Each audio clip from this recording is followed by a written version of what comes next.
মাছগুলো একটু কড়া করে ভাজতে হবে, জ্যান্ত মাছটা না তো ভালো লাগে না।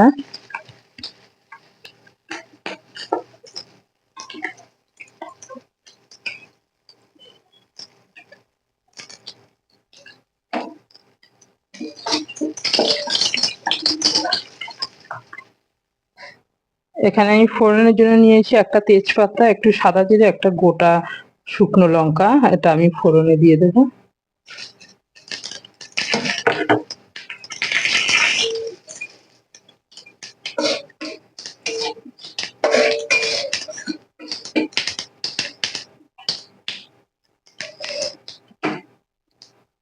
ফোড়নটা হয়ে গেলে এর মধ্যে আমি দিয়ে দেবো আলু।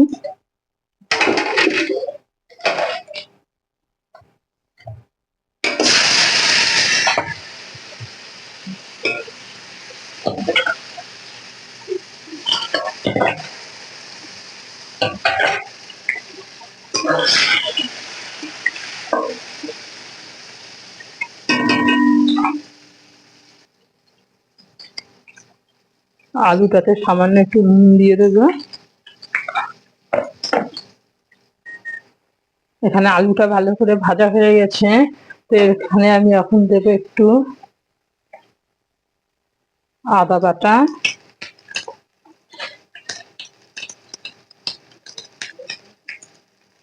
জিরের গুঁড়ো,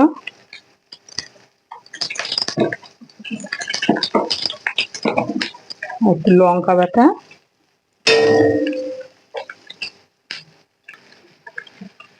সামান্য একটু জল দেবো মশলাটা কষিয়ে নেওয়ার জন্য।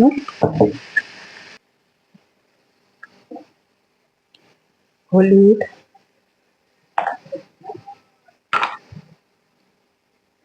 নুন,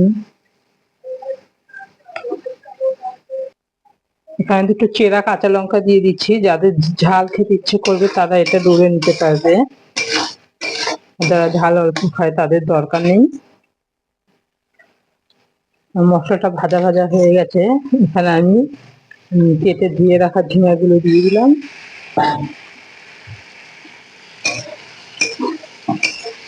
ঝিঙাটা দিয়ে একটু ভালো করে একটুখানি নাড়াচাড়া করতে হবে 5 মিনিট।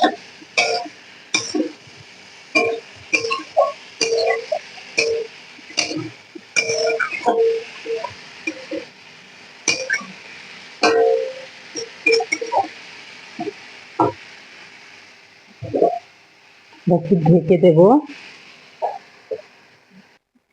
5 মিনিট হয়ে গেছে, ঢাকাটা তুলে নিলাম। দেখুন ঝিঙাটা একটু নরম নরম হয়ে এসছে। হ্যাঁ, তো এখানে এখন আমি জল দিয়ে দেবো।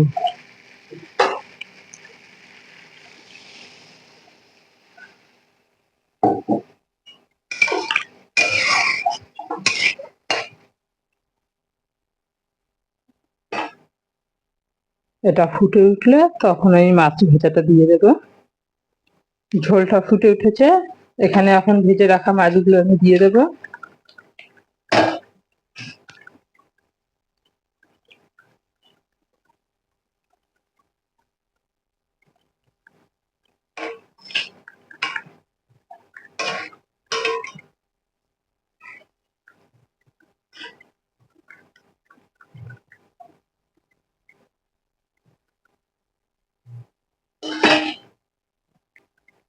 কিছুক্ষণের জন্য একটু ফুটুক আবার।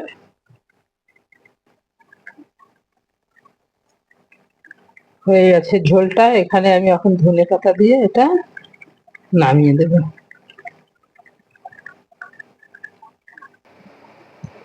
হয়ে গেছে আমার ঝিঙে আলু দিয়ে বাটা মাছের পাতলা ঝোল।